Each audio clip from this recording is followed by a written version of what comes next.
What's up, guys? I want to make a new video type today. It's a video type I've probably played with in the past a little bit, where I kind of take you on a journey a little bit. This isn't a fully scripted or scripted at all, not really planned. Part of the video is maybe making a video. It's it's building on an idea, and it's learning in real time, and it's thinking in public, and that's what I want to do. And what I've been most interested in my life, I think the thing that's been most captivating to me has been learning, and what really is learning. And maybe you're just like, that makes no sense, that's dumb. But if you're watching this long, you probably get it a little bit. But when you start to question the nature of everything you've ever thought was true, seriously, and you think for yourself, and you stop just taking experts' opinions at their word, and authority figures tell you what to think, and you say, you know what, I'm gonna actually think for myself. It's difficult, I'll tell you that. It's much easier to be like, I don't know, let me just take what this guy says and then like download that and just repeat it and regurgitate it. But that's not what I want to do. What I want to do is actually reconstruct my entire universe, my entire worldview from the foundations, from ground zero, and rebuild the whole thing up. But where do you start if you're going to actually think for yourself in it? And I think questioning a lot of things is a big thing. I say something, you say, what is that? What actually is that? And you're like, oh, let me look it up. I don't know. What is learning? You might think it's dumb to say, what is learning? Well, then answer the question. Like, you can pause the video now. Give me an answer, like, at least for yourself. Come up with an answer. What is learning? Bet you can't come up with something that's satisfactory or complete. And you might come up with something, you're like, to gain knowledge. Well, then if it's to gain knowledge, what is knowledge? What is knowledge? Answer me that one. It seems pretty simple, right? It's so simple you would never think about questioning it. What is it? Well, maybe it's information.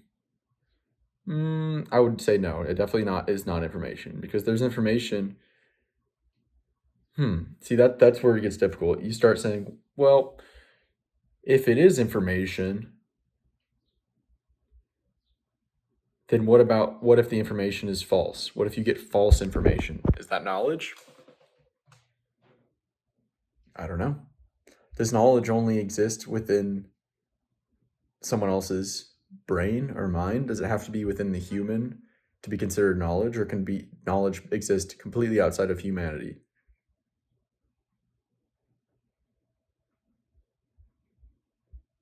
I don't know. Is knowledge truth? Meaning, can something only be considered knowledge when it is objectively true? Probably not. Probably not. I'd like to think so, but we think a lot of things. We get taught a lot of things that we go back later and be like, that was wrong. So was it knowledge? Maybe, but it would be some type of knowledge called like false knowledge. So what is knowledge? And is learning actually just to acquire knowledge?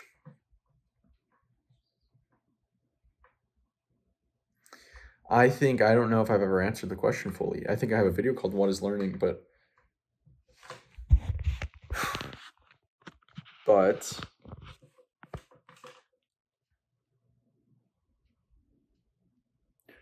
I used to think that knowledge was, or to learn, let's take away knowledge. Learning only occurs when there has been physical brain change. And I will stay with that. I will say that a condition of learning is to physically change the brain. Now, what does that mean? Well, it means you haven't really learned anything until there's a new circuit in the brain some connection has been thickened, some synapse has gained receptors or lost receptors. Neurotransmitters are being released more or less, meaning I don't know if that would be literally a physical change, but there has to be some change. And I used to think that was kind of profound until I realized, I have no idea how much the brain changes every day. I don't know how much it changes in the moment. It's always changing.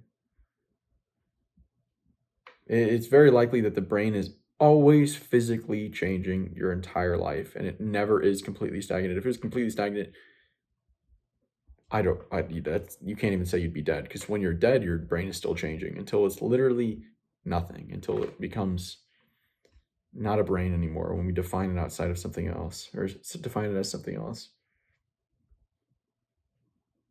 So if somebody could answer what learning is to me, satisfactory, and I can ask questions Socratically and be saying, well, what about this? What about this? Have you thought about this? And until we can get to an answer where learning is this, and we've thought about everything, all the counter arguments, all the what ifs, all the conditionals, then I'll say, like, that's a good definition. But I personally haven't done that work yet. And I was thinking, hardly thinking, these are half thoughts, these are half baked thoughts, but to create some society or some group, some club of people in order to figure out what it is. Because we cannot rely upon anything besides our own thinking and our own data analysis, because the things that get to us, the information that gets to us, it's easy and nice to think that truth, the truth comes out, or the truth eventually survives and people get the truth eventually.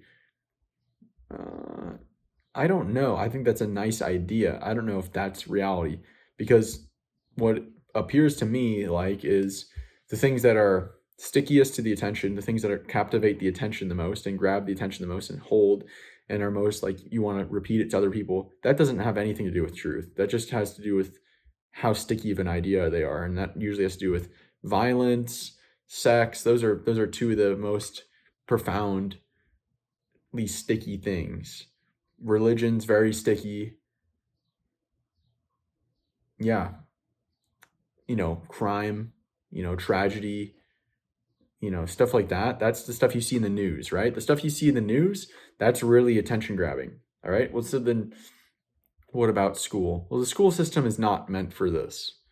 And I think plenty of teachers and plenty of people in the school system have good intentions. And I think they intend for this, but the reality is that it's not. The reality is that this is a capitalist society. And the reality is that whether this was a capitalist society or not, like, truth is not optimized for by society or by humans. But that doesn't mean we can't build a system in which it is. Currently, since the dawn of humanity, and potentially, the whole human species, it's basically been an arms race. And whoever gains the most power, largely through technology often, they basically control the world and how the world progresses. And that doesn't have to do much with truth or knowledge or learning. It kind of does. It really does. I mean, you can't make nuclear weapons and, automatic guns and tanks without, I would say knowledge if I knew what it was, but what I think knowledge is like gives you some predictive power over nature, right? And the laws of physics and knowledge of physics and math gives people the ability to make these weapons. And so that's maybe the only truth that's been somewhat optimized for. But even then, it's like that's been optimized in some way, but it has not been optimized for you to get it. Right? Just because the people with the most power somehow have control over this knowledge doesn't mean they have optimized for you to get this information. And so what you get is you get a bunch of technology and products and attention grabbing information, because that's what drives commerce and the economy. And that's what leads to survival, really, resources. But I think we're in a time where we have so much information, we have so much personal power. I am holding this like super device recording myself. You know, I'm surrounded by thousands of books. I have supercomputers. All this stuff was not available for any human ever until very recently in human history. And we take it for granted really quickly, but we can use these tools to help us figure out the universe and what knowledge is and what learning is and what mastery is, and to be able to decide with your life what you want to do. Because all of that separates you from being able to do exactly what you want and feel exactly the way you want is knowledge and how to get there. If you want to be, you know, whatever, a pro athlete or a musician or a businessman or an entrepreneur or a family man that's, you know, satisfied, or someone that's healthy, or someone that's fit, or any desire you possibly want, there are many paths to get there, right? There's potentially infinite paths to get there. But the problem is you have a limited resource, which is your time. You only have so much time before you die. If we were all given infinite time, you would eventually get anything you wanted. No, really, no matter what. There's really no conditionals. If you were given infinite time, you would get anything you want, because the nature of infinity is like you'd eventually do it no matter what, because that's infinity. Yeah. All of this to say, I want to master learning, and I want to know everything there is about learning and about the brain and how to learn, because then I can do literally anything. It is the highest leverage knowledge that I think there is. Because if you want to learn how to become a better salesman, you'd sure be better off knowing how the brain works and how to learn, because then you can learn sales as fast as possible. You know exactly what resources to go and acquire, and exactly how much time to spend, and what methods to use to acquire the information from the resource. And maybe that's not true, but I don't know how it could not be. It's simply like logic. There's all these things about leverage, you know, and Pareto efficiencies in the 4-hour work week, and things like you get 80% of your work done with 20% of your effort. You get 80% of the results with 20% of the effort. So what if you just figured out how to use your effort more efficiently? Because you have limited effort.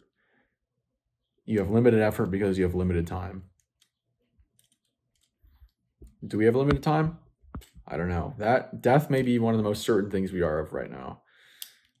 But there's people that are trying to upload their consciousness to computers. And there's people like Brian Johnson who are trying to extend life indefinitely with modern medical research and health research and behaviors. So nothing is guaranteed right now, at least in my mind. But I would like to know what learning is, and I would like, if I could figure it out on my own, then I will, or I'll try. But if it's better for me to make content like this and talk about learning in order to whatever, think it through, send out a signal for other people to hear and the right people to collaborate with me, then that's what I'm doing. But I'm just trying to figure it out for myself, to be honest. I'm not trying to make a career out of learning. I'm not trying to get rich off of learning. I'm not trying to get famous off of learning. Otherwise, I would make these videos completely differently. But I'm not making these videos to make videos. Or else I would have ChatGPT write me like the most what's going to be the most attention grabbing script, what's going to be the most attention grabbing hook, what's going to be the most attention grabbing thumbnails, how do I test it, what's the SEO for YouTube, all this other stuff. What's the script? What am I saying? What am I trying to convey? I'm not trying to convey that I know anything. I'm trying to convey that I don't know, and I'm trying to find out. It's really crazy, like the Dunning-Kruger effect. And how, as a younger person, like me, as a younger guy, I felt like everything was obvious and easy. And then I started learning more and more. And then I realized when you start digging this way, you see how much there is over here. And you start digging this way, you see, oh my gosh, there's like way more than I ever thought there was on this side. And then you start doing that in a lot of orientations, and you realize like, oh my gosh, like I literally see how much I don't know. And every time I learn something new, it just unlocks like 10 more things I didn't realize I didn't know. And so now it's just like, I'm at the point where it's like, okay, we've got limited time, got limited energy. I'm really interested in learning. We've got a lot of data. We've got a lot of research. We've got a lot of resources on learning. Like, but I want to understand that stuff. And I also want to build it up from first principle. It's like, I want to understand how this stuff works and build up from there so that I can be like, when I look at research, I already know what to expect. Right? If you really understood natural phenomena, you would look at data and you'd be like, yep, exactly what I expect. Or you'd be like, that's not right. What is wrong? Is it my understanding of the world, or is it how the study was conducted? Because that's another thing. All data is not equal. That's the problem with having more and more data. It doesn't matter unless the data is good. And how do you know if the data is good? Well, you probably should know what to expect from the data, from the experiment. You should probably potentially conduct the experiments yourself, or be like completely knowledgeable that these experiments were conducted correctly, and that you can look at you should know how to conduct an experiment that's effective as well. Those are very, very difficult things. Not necessarily difficult, but rare.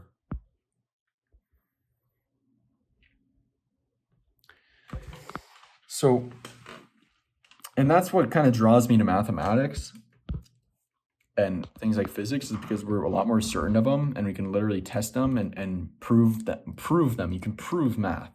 You can prove mathematical statements. But the problem with math is it's so far removed from like physical reality. It's so far removed. It's so simplistic, right? Like 1 + 1 = 2. And you got arithmetic, and you got algebra, and you got calculus, and you get even some advanced math and stuff, but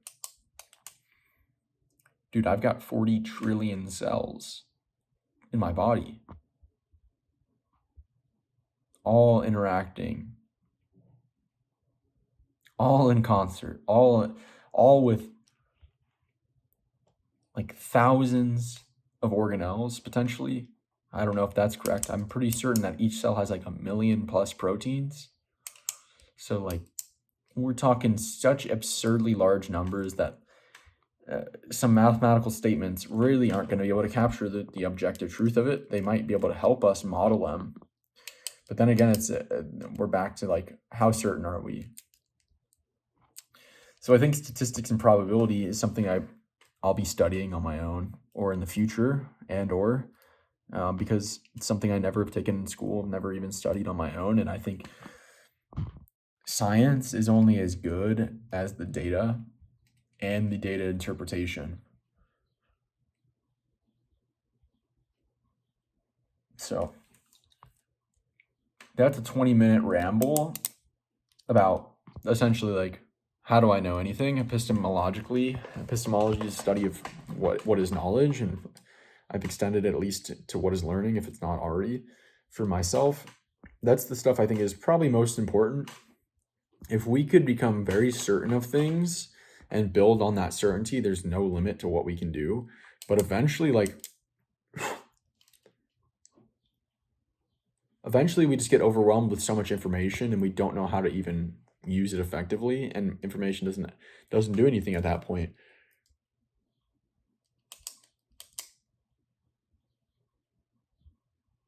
But then there's also the thing of science being corrupted potentially by corporations and capitalism.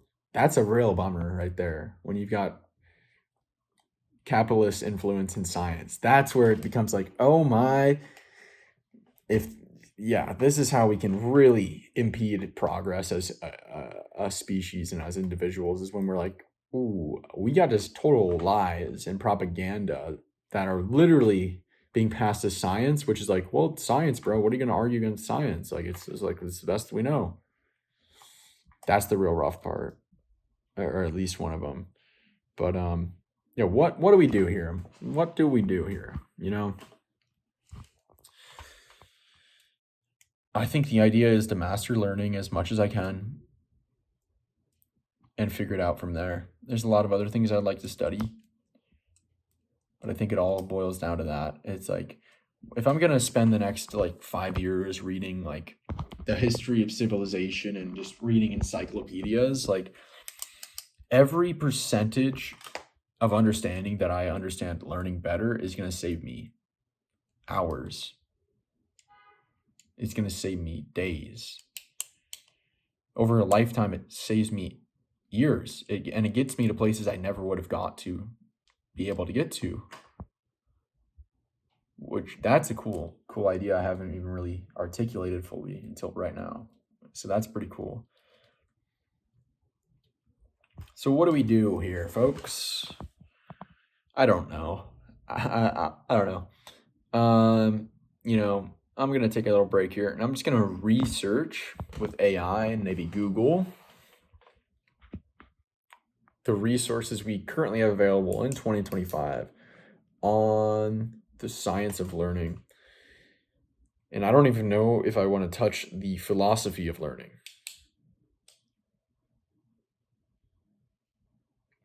But yeah, I'm gonna go do that now. Well, I just forgot that dictionaries were a thing.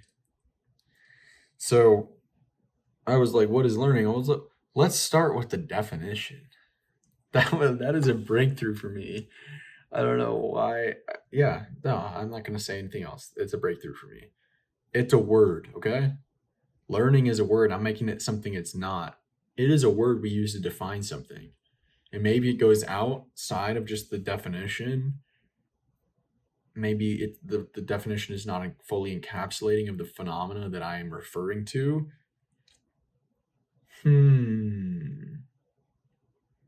That's pretty interesting. So I'm doing a little bit of research here, and it's like, there's a standard dictionary like Merriam-Webster and Oxford and stuff. That's like for the general public. And then there's different field dictionaries, philosophy, psychology, neuroscience. They all have different definitions of learning, I believe, computer science and AI. So I'm going to start looking into that. All right, let's just say I've fried my mental bandwidth, and wrapping it up, I discovered we think language evolved about 200,000 years ago, somewhere around there, total estimate. There's a thing called the cognitive revolution, where the brain like exploded in size, specifically the prefrontal cortex, I believe, in about 70,000 years ago. Then I said, what are the methods for gaining knowledge? And then I was like, oh, we have an answer what knowledge is. And then I was like, oh, we have an answer what learning is. So I said, definitions of learning. How do we determine the best definition of learning? Dictionaries, encyclopedias, and thinking. And so next time I pick this up, that's where I'll spend my time.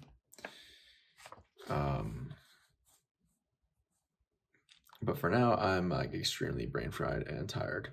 And I'm going to let the diffuse mode take over now.